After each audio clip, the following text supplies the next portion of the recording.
صدر کے دستخط کے بعد آفیشل سیکرٹ ترمیمی بل اور آرمی ایکٹ ترمیمی بل قانون بن گیا۔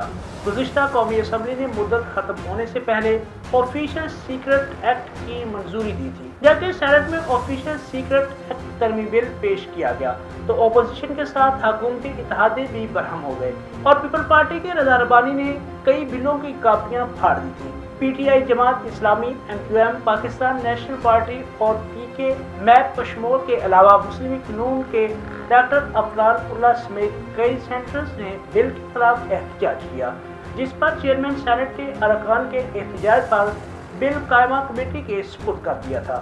بعد میں سینٹ میں آفیشل سیکرٹ ترمیمی بل اور آرمی ایکٹ سے کچھ متنازع شقیں نکال کر دوبارہ پیش کیا، جسے سینٹ نے منظور کیا۔ پھر قومی اسمبلی نے بھی ترمیم شدہ بل کی منظوری دے کر اسے قانون بنانے کے لیے سمری صدر پاکستان کو ارسال کر دی تھی۔ صدر پاکستان ڈاکٹر عارف علوی نے آفیشل سیکرٹ ترمیم بل اور آرمی ایکٹ ترمیم بل پر دستخط کر دیے تھے۔